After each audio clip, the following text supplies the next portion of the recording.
Okay. So first of all, good evening to everybody. Good evening, Rabbi. Welcome back. Thank you. How are you? How's everybody doing? Baruch Hashem. Everybody is okay? Everybody is okay. We missed you. I miss you guys too. Okay, good. How's your mother doing, Rav? She's doing very well, Baruch Hashem. Baruch Hashem. Baruch Hashem. Baruch Hashem. Baruch Hashem. Something was missing in our lives. Really. I agree. For us too. For us also. Okay. So we are back to Chinuch. I'll tell you what, it's amazing. In Eretz Israel, wherever they were asking me to speak. So I went to speak, in the koilelim, in the places that they learn all day long. So I was asking what they want me to talk about. And I was surprised. Time after time, they told me to talk about either a shalom bayit or either a chinuch. It means that everybody today is lost. We don't know even what to do because their generation is not a simple one, not an easy one. Every person, even in the airport this morning when I was standing online, it's unbelievable. People are so hooked to their phones. Even children, you say, what do you have to look over there? What there is there? So, of course, they're going to be very much distracted and they have no patience for anything. And they don't know how to communicate. They only get hooked on a screen. How to take them off the screen, what to do with their phones. Should we punish them? We should not punish them. So many things that your mind will blow up.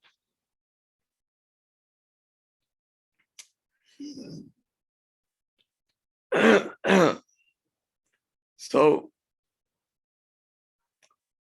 we're dealing with rewards and punishment.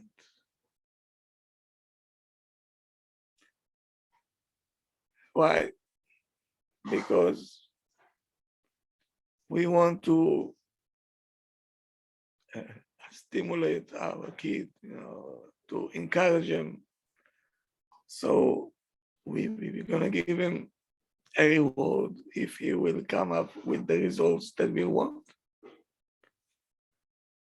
Or if he's not going to behave, what we're going to do automatically? We're going to punish him. Is it good? Is it not good?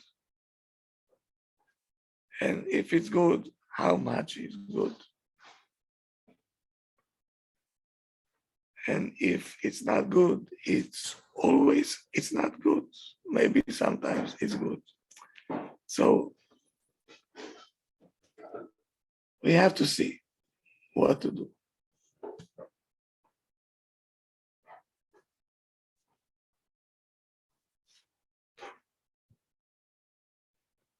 So I think we left off 3 weeks ago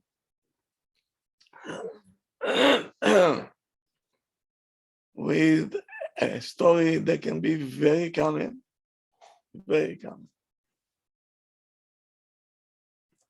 And how are we going to react?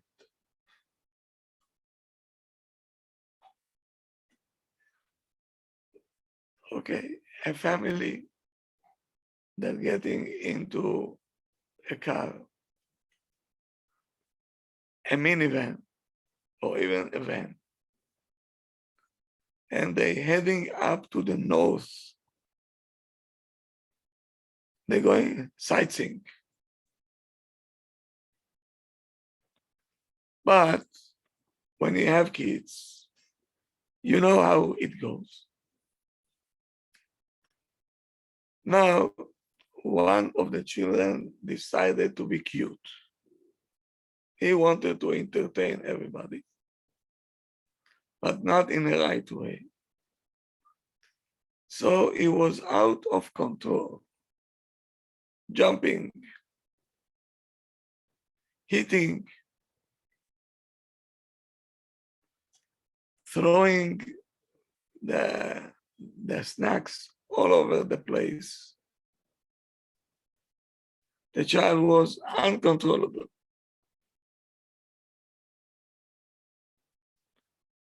The parents decided to stop on the side. And now Abba and Ima talking among themselves. What we gonna do?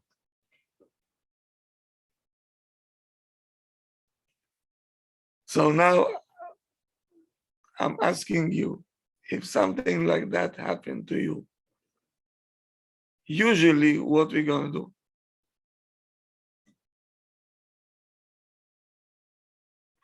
Anybody wants to volunteer? Would punish the child. Punish the child, okay? What else? Take away something that's valuable to the child. Okay. But right now you in the van. And all this punishment will come later on. What are we gonna do now? What we gonna do? Usually we scream. What you do? Scream, this, that. Yes. So what are we gonna do? So listen to what they did. And tell me if you like it or not.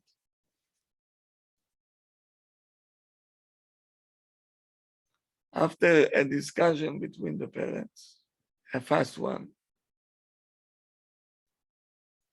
they decided to explain the child if he's going to continue like that.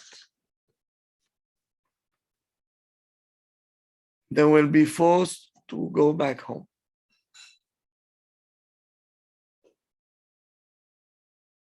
Why? Because we're going on a trip because we want to enjoy it. At the moment, we're not achieving what we're trying to achieve. We're not enjoying it because of you. And that's what I told him.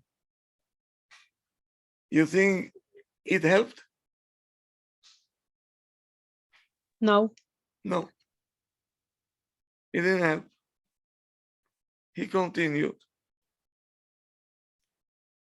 And what do you think the father did? Go back home. He made a U-turn, and we're all going back home. All the plan got ruined because of one child. Now, is it fair to the other kids? No. Maybe we should turn the car, drop the child by his grandparents, and we will continue. What do you say?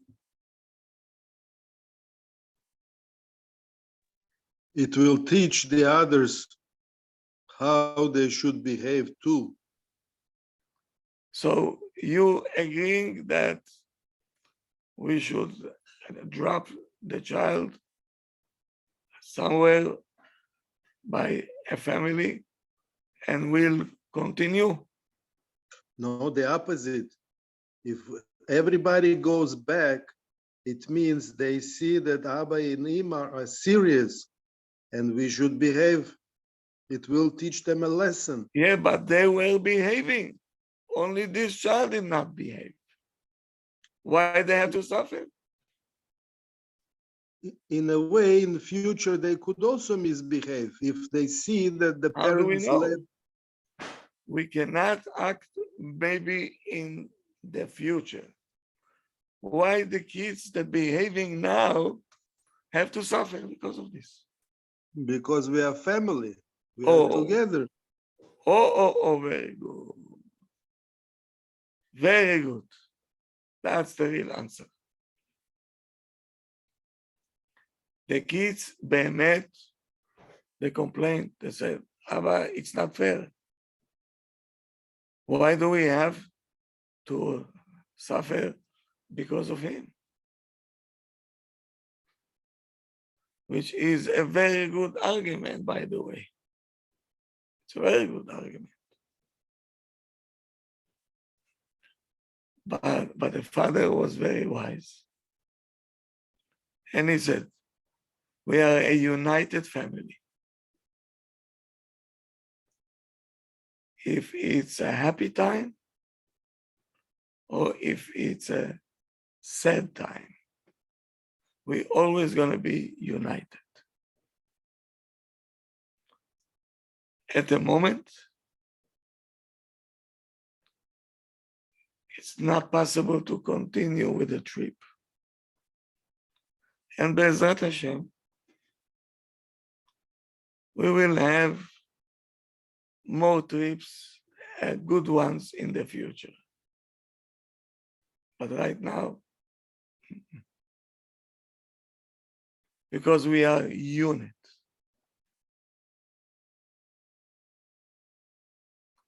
This is a very, very nice message. Extremely. Not only it's concerning the family, it's concerning all of us as well as Jews. We are unit. If it's good, we all enjoying it, and if it's bad, we all gonna get it. May I ask a question, Rabbi? Yes, doctor. Let's say if a child is not behaving, but a child got sick on the way, and we have opportunity to go back, leave the child with somebody else, and continue with the trip to enjoy. Also no good? No, I think because you are isolating the other child. because that's take away the unity. And when the child feels, okay, they didn't go because they wanted to sympathize with me, so I will not lay on the bed thinking how much fun they're having there.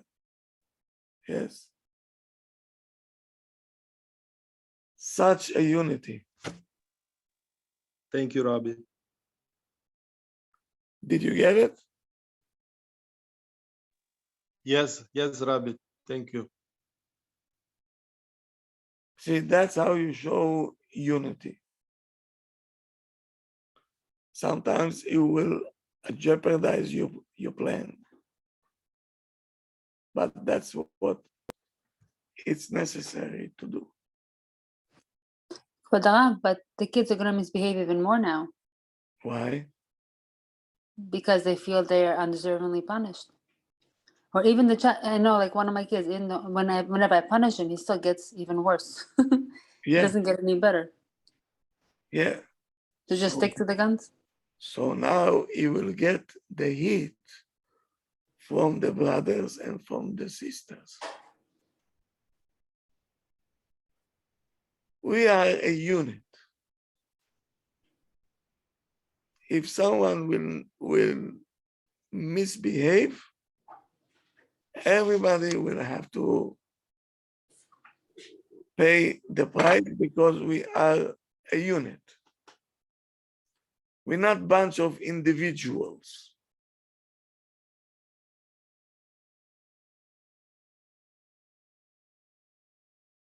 This is extremely important message. Extremely. Sometimes it will be not comfortable. I agree. Not pleasant. I agree. But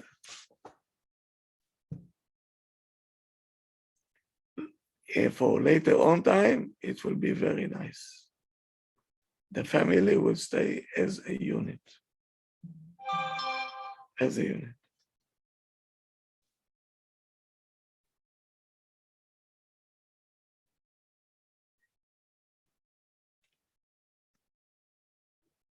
The reaction of the parents was so good.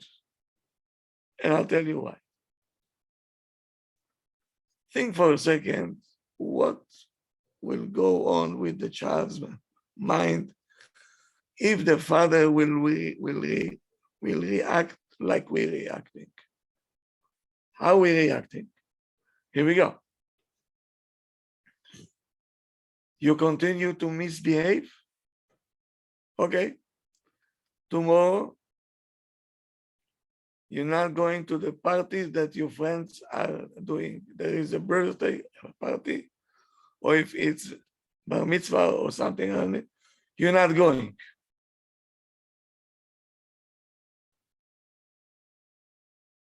What do you think the child will do?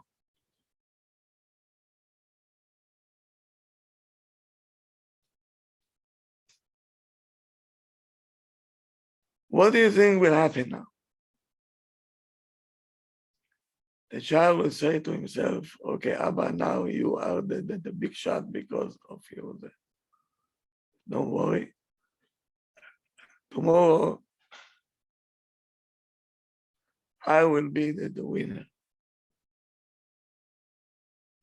So now the relationship between this child and the parents will be a battlefield. Who has more koach?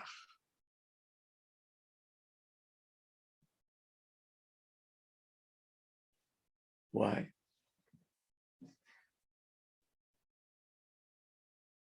Why the house will become a battlefield? Because what is the connection between the trip that we're going now to the bar mitzvah of tomorrow? Is there any connection?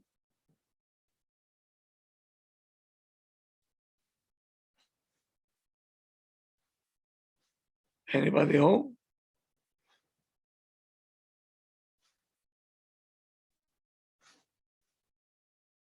Any connection?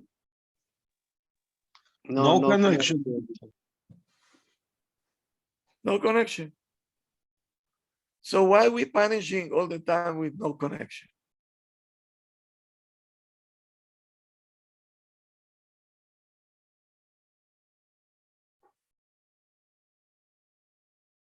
Because it's going to be transferred to the connection. From now, it look like not connection, but like this, we're going to connect all the kids together. No. No? The child don't. He is misbehaving in the van. We're going on a trip. What the bar mitzvah tomorrow have to do with the trip that we are in now?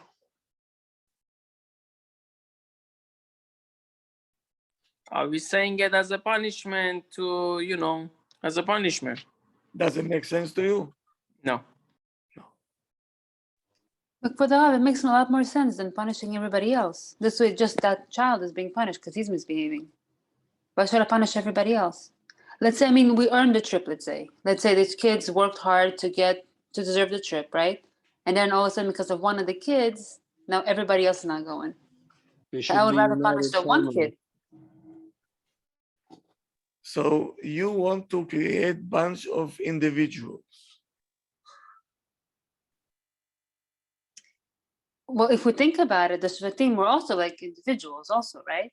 Technically speaking, right?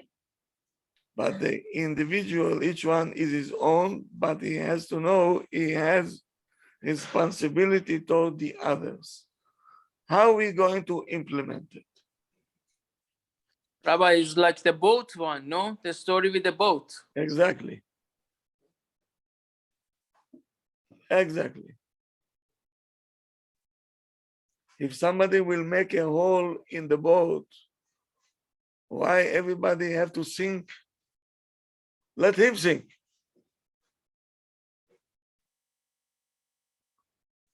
But this is our life story of the Jewish people. We are a unit. And we have to make sure that the family is a unit.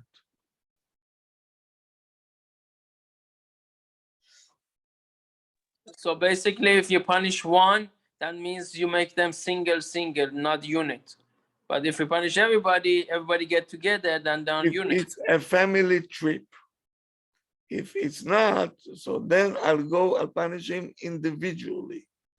Example, you saying, okay, to the kids, yes, there is candies at home, only for Shabbat. One kid decided that Tuesday is also Shabbat. And he took a candy. He couldn't resist the Yetzer Hara that he had. He wants a candy. So he took a candy. Now, can we do it now? Collective? Since he ate not on time, I'm not going to give you all candies on Shabbat? No. Now we're going back to individual. You did it. You're going to pay for this. So you, Shabbat, you're not going to have a candy. Why? Because you ate it today already. Everybody else's, yes. You had your share.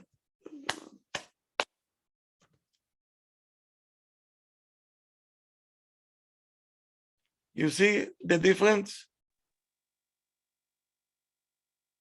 What's the difference? I don't understand. The candies is for everyone to eat for Shabbat, yes? Mhm. One child decided that Tuesday is already Shabbat.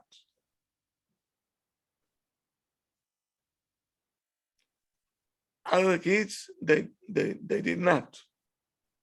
They were waited for Yom Shabbat. He took a candy without a permission. Now, should we punish everybody now? But it's the same thing with the car. Only one child was not listening. No. You see, that's the difference. With the Carrefour, it was a family trip. But it's a bigger punishment. I feel bad. What's Because the now they have to go punishment? home. They're the excitement, getting dressed up, they're, preparing for everything, and then everybody has to go. I mean, I'd rather not take the candy, but go to the trip rather than. Do you see what I mean? Like it's a different punishment. It's a more severe punishment for everybody to go home.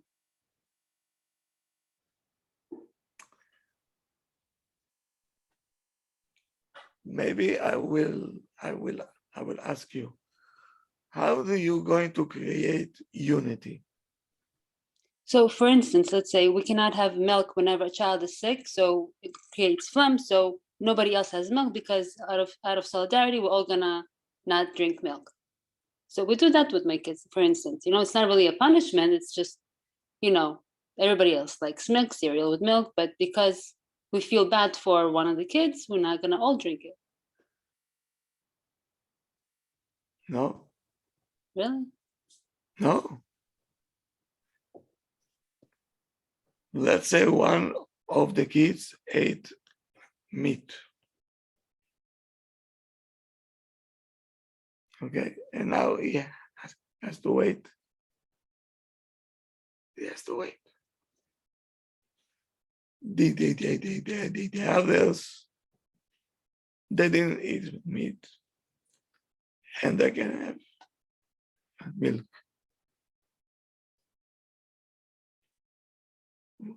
We're not going to tell now everybody, since one of you is not able, so you are not also.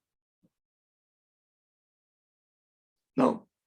Over there, we're going back to individuals. Because he wanted to eat meat.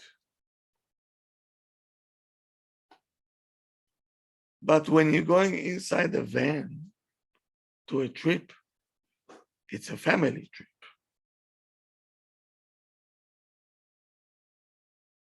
So the family will come back because it's not fun anymore. We went out for fun and it's not fun. So next time, we interpret it as a suffering, why the other kids have to pay the price. But unity has a price. Yes.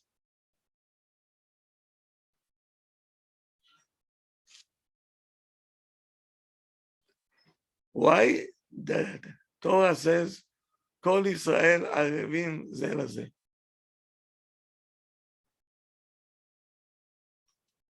Why Hashem did this to us? Why?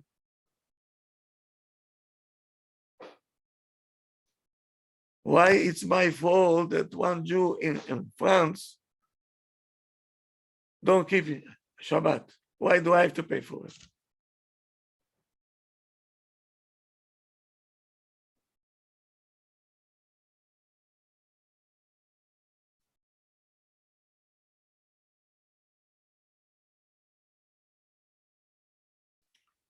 Unity has a price. Everything in life has a price.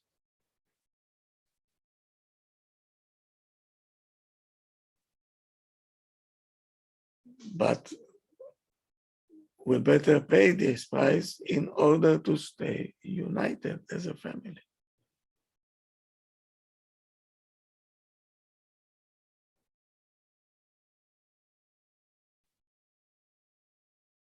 It was a very good reaction from the parents, extremely a good one.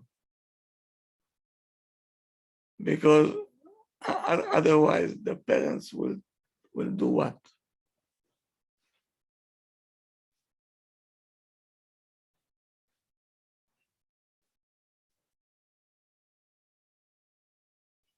Okay, so I saw the question. The example that I brought with the candies, we're gonna punish individual. And it's not a punishment. You took your candy before time. That's all. Why it's a punishment?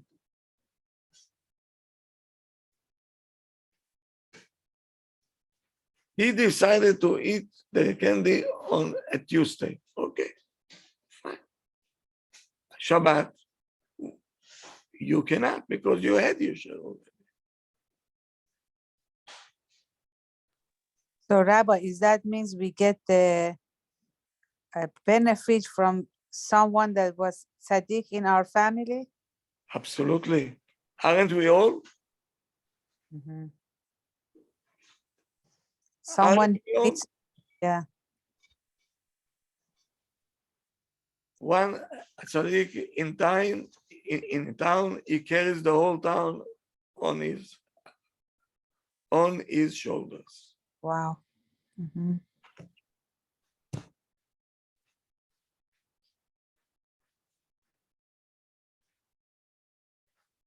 Go to Eretz Israel and see.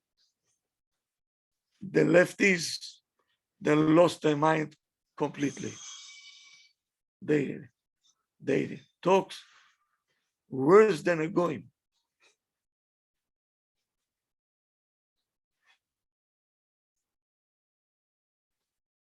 They came up with an idea. I was there by Hanukkah. They wanted to bring up, let's call this Chag of us, Chanu Christmas.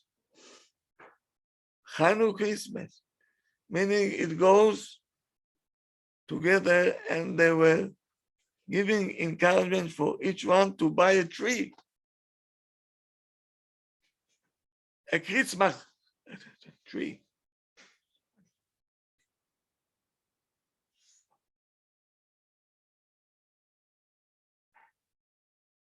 And they are alive because of the other ones, the normal ones,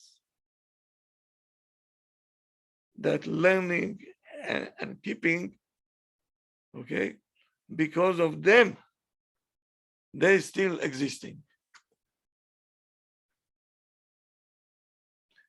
If it was individual, they would not be here.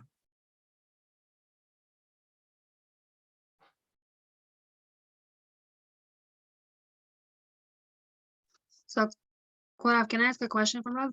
Yeah, go ahead. We're going back to the candid business. So, Rabbi mentioned that you have to punish a child that already threw the candy until there's the versus Shabbat. What if the child is getting 2 candies and the child only ate, the one that took on Tuesday only ate 1 candy? What do you do then? Do you still punish the child? I said, let's say that the child that Rabbi mentioned took the candy on Tuesday instead of Shabbat. Let's say you're giving the children 2 candies. The child that didn't take it on Shabbat took it on Tuesday, only ate 1. So the child has another one to eat. So Yeah. you giving the other kids 2 candies. So the child still gets punished and No, eliminates with 1 candy he didn't take? you'll get only one. Oh, but that's not punishing though, because the child is still getting a candy. He gets only How's one. the punishment, and the Rob? other having 2. Right, but that's not a punishment. He says, oh, okay, I already had one, so who cares? At least as long as I'm getting 1, it still makes me happy. So in a way, it's not a punishment also, because the child is getting a candy. You're thinking as adult. A child, when he sees that a brother or sister having 2 candies and he have only 1, trust me, he is not happy. But Okay, I trust you, Korav. no, I mean, it's not even if it would be my it's not even a punishment. You teach him to take responsibility.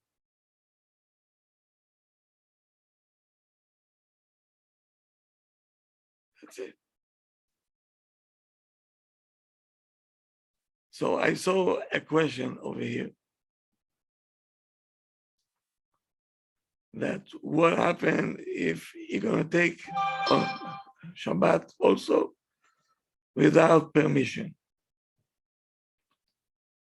That was the question.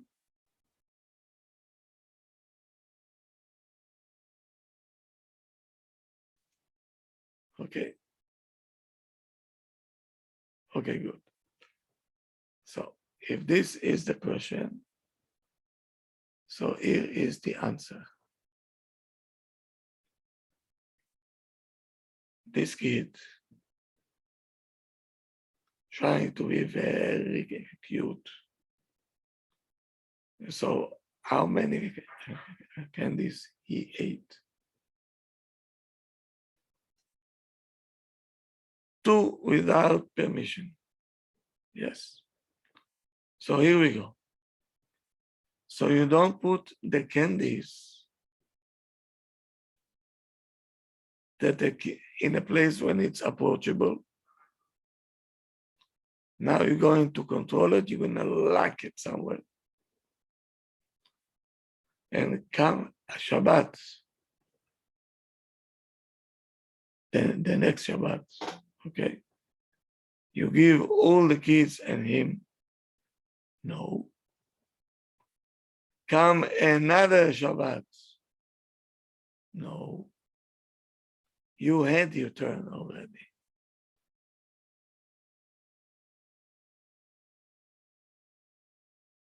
You have extra.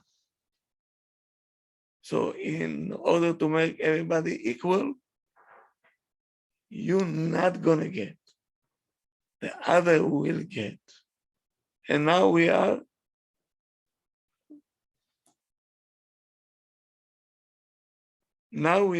united again. You're not gonna let it happen.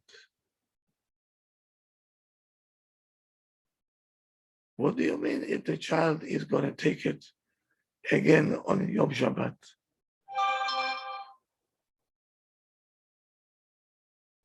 That already shows that he is not afraid of you.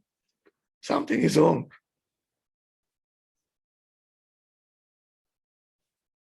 So you take the candies and you're hiding it. You like it. You say, now we're going to control it. And you explain the child. Coming this Shabbat, I'm telling you in advance, you're not going to have any candies. You got your share already. Your brothers and your sister, they did not get yet. So you're going to have to watch them.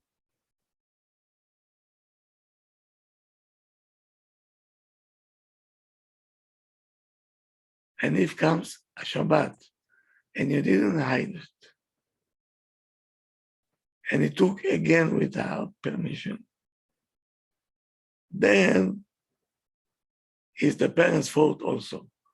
Why the candies are so approachable? You're dealing with a child. It's Yetzer Hara. Take it away from them. You cannot put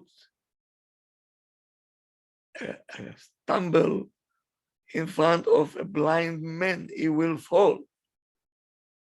A kid will not be able to control himself when he sees a candy.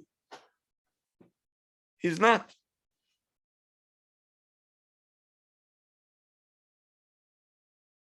Even us, when you're on a diet, so-called, and you see all of a sudden a cheesecake that you like so much, don't tell me that you're not going to eat a little bit. For sure, you're gonna sneak. Okay. Yeah. So if this is adult, imagine a child.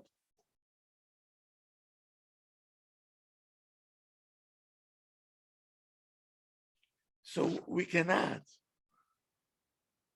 We have to help the child. How? You have to control. You have to control it. And then you give.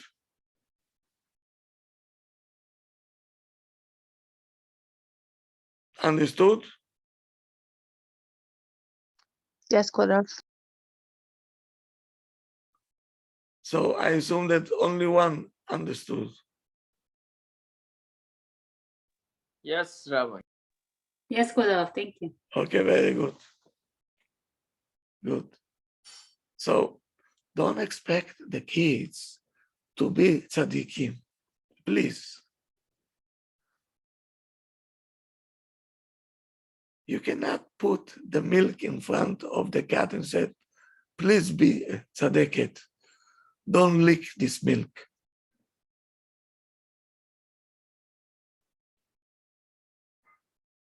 You cannot do this.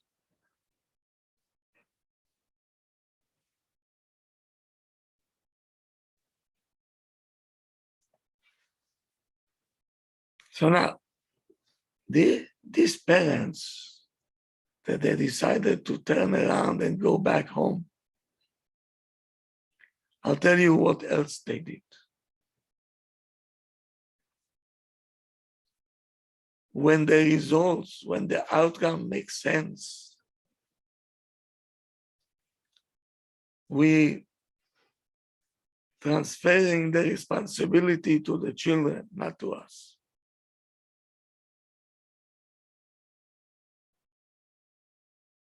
When we decided to turn the van back home, it was because of your behavior. We just reacted to you behaving. The responsibility is all on you. So what do you think? This child, it will go just like that? The brothers will give it to him. The sisters will give it to him. He will have a very good opposition. Good.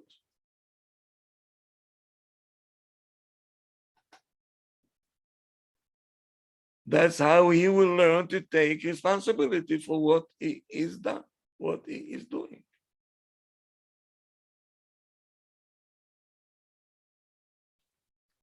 And on top of it, we're sending a message to the child. We're trying to give you a chinuch.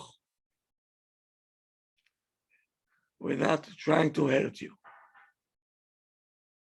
Why? Because everybody has to suffer. So we're not aiming toward you. That was the outcome to your behavior. Next time you think.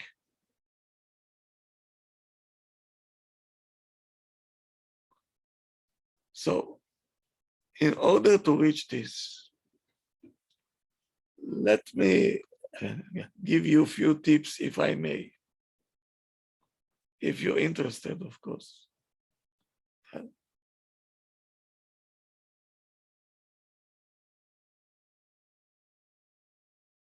Do you really want to have good results from a crisis that happening now with the child? Of course, Kod Rav. So we need exercising, and we need experience to repeat and to repeat and to repeat until you're gonna get it. You need exercising, training. So here are a few tips that will help you. First of all, you have to believe and to know that the kids are not doing it bedafka against you.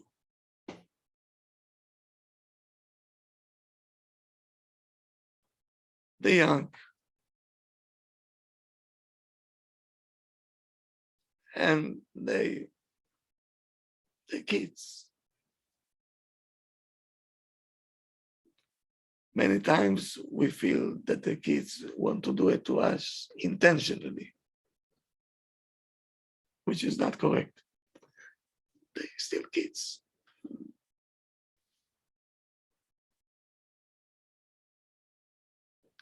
Aren't we sometimes acting like kids?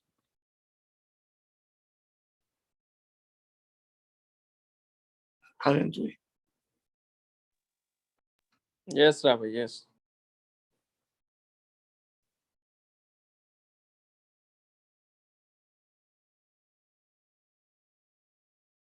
And we all know that there is many stories about big rabbis.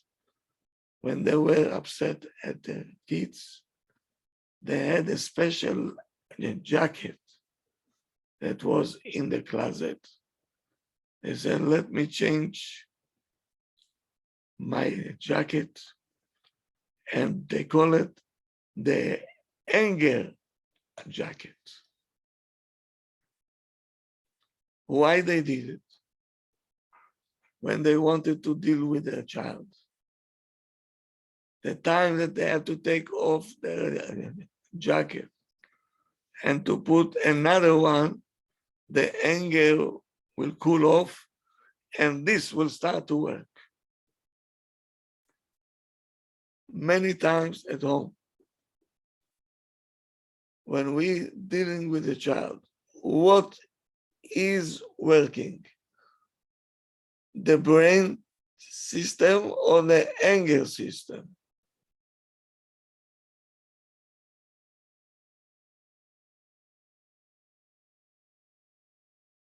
Anybody home?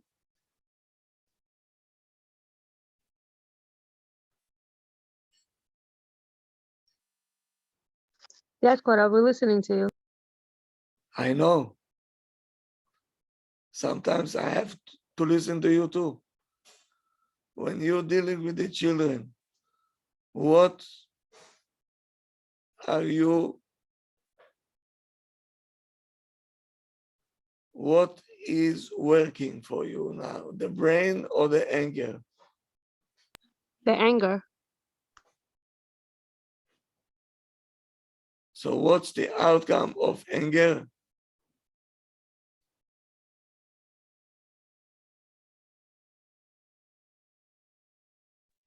Nothing good. Not a good thing to use when you're angry.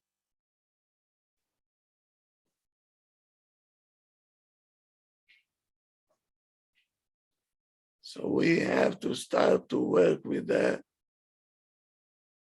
brain. Enough with the anger. Anger will not get you anywhere, only to hell. That's the place. He's a child. You're dealing with a child. You have to register this.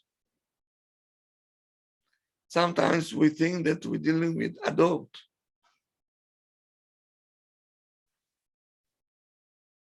And between you and me, many adults that I know, that they met acting like children. So what do we want from a child?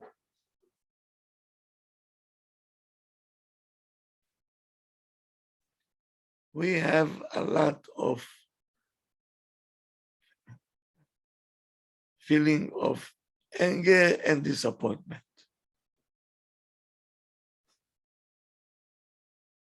Why my child is like this? Because he's a child. Because he's a child. No.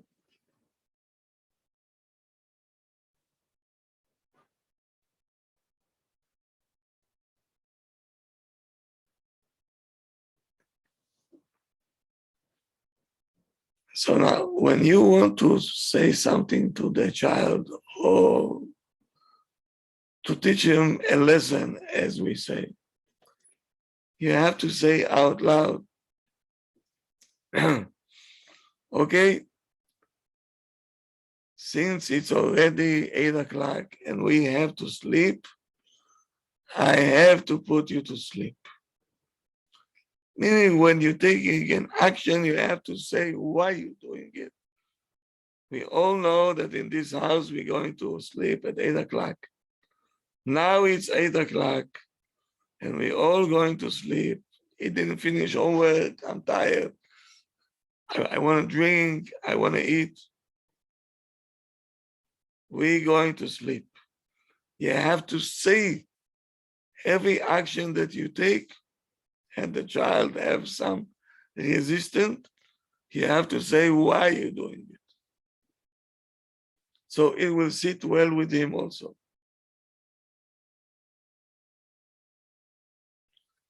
And when you're explaining, it's helping you to calm down from your anger.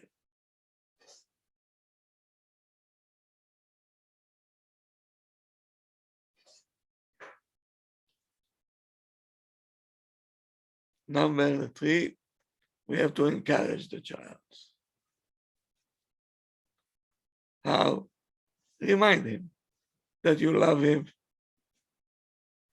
and you're trusting him, you believing him, and we know that later on you're going to change your behavior. We know that. You have to let the child know.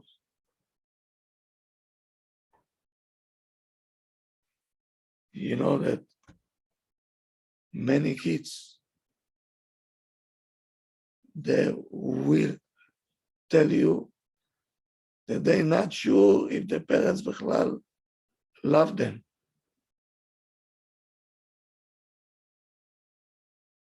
This is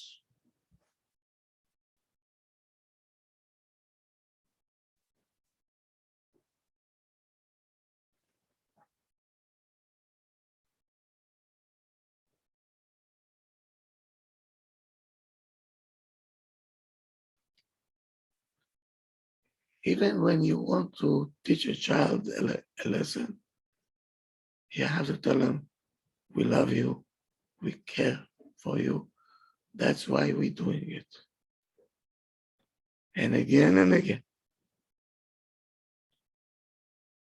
Otherwise, they feel that the parents might even hate them. It's becoming a war zone.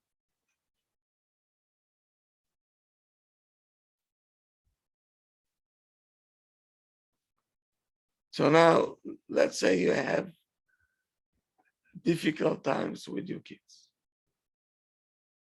How are you going to deal with that? Now I'm talking to you, to the parents. How are you going to deal with that?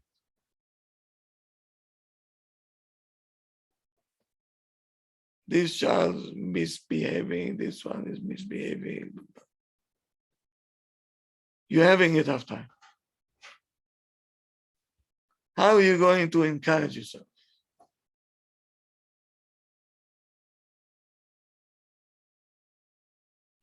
In such a moment, you have to remind yourself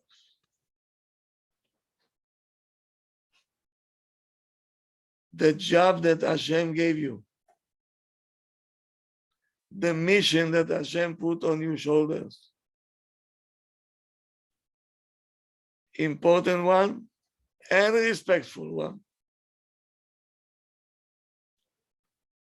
To give a chinuch to a child. Could you imagine what you're doing? Could you imagine for a second? Hashem gave you a child of his own. This is Hashem. Children, it's not yours. It's Hashem's kids. And he made you in charge. How important we are.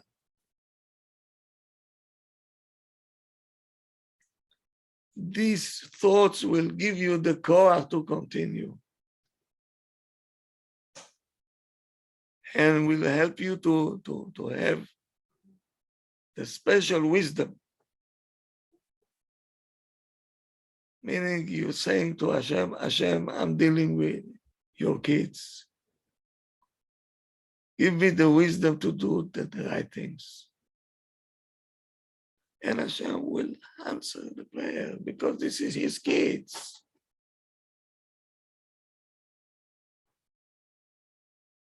Every parent over here should be aware of this. And I will say it many times.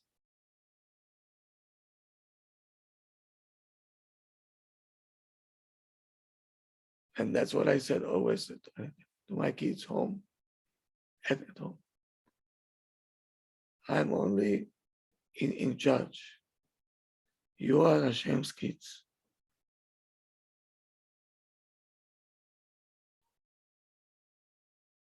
Abba is not the boss. Abba is a servant. I'm here to serve. To the best of my abilities. So I know the chashivut, I know the importance. Because Hashem gave me this job. I didn't choose it.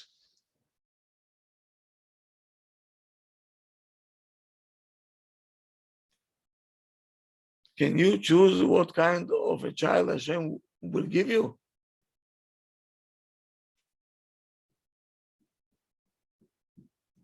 Not as far as I know. If Hashem gave you this kind of a child or this kind of kids, meaning only you can deal with that. Nobody else. So you have to pray to Hashem. Hashem,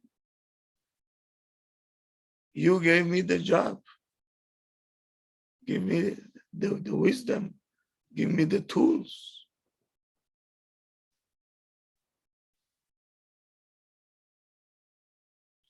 Meaning every parent has to believe in himself. That we're capable. And we have the talent to be parents. What do we have to do? Acquire as much knowledge as possible.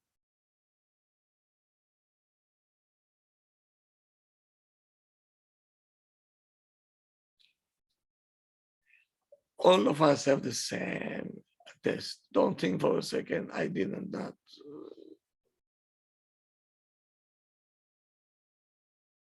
The kids, actually, they making us grow. They testing our patience.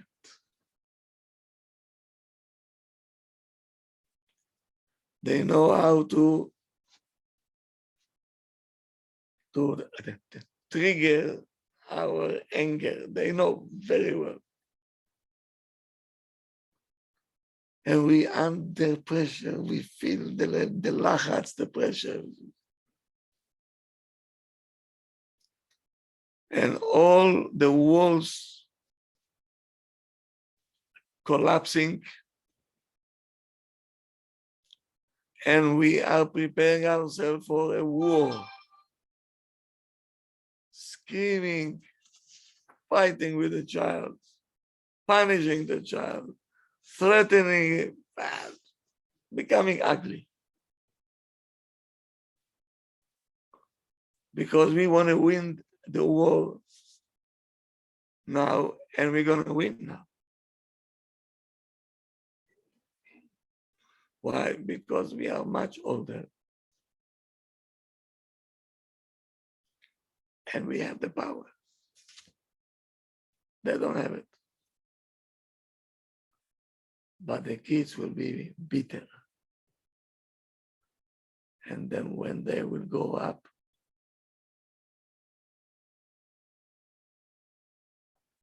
their anger will erupt. And their ability to build a relationship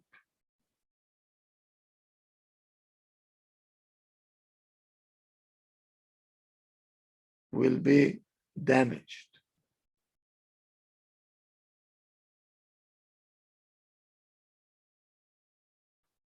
So we have to be very careful. I know that today is not easy. Ima has to go to work. She has no choice. And she's coming home already exhausted. And now to deal with kids now, who have the patience now? I am already half a person.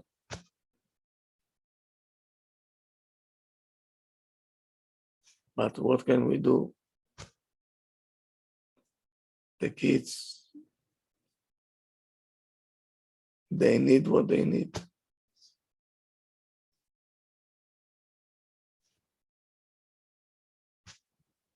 They want to see us pleasant and relaxed, not screaming, not shouting. They want to see it.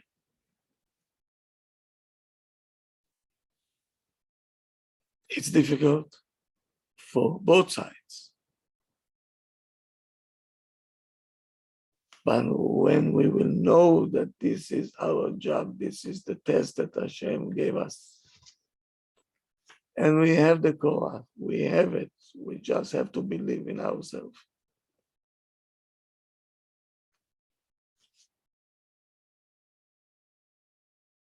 And to know how important every parent over here is.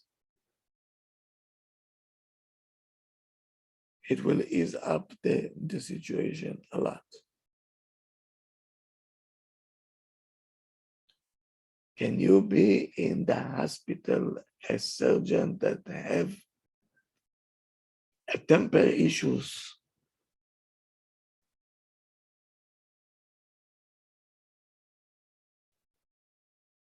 You have to be as calm as possible. You're cutting a person over here. And this is only the body. Imagine you're dealing with the neshama.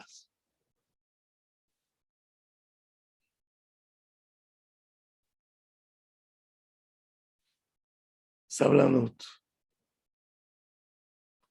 The key word is sablanut.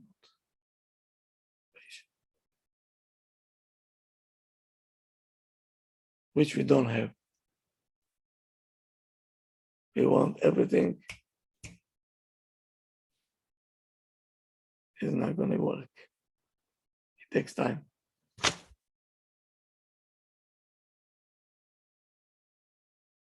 We'll continue. In the session. Okay. To talk about reward.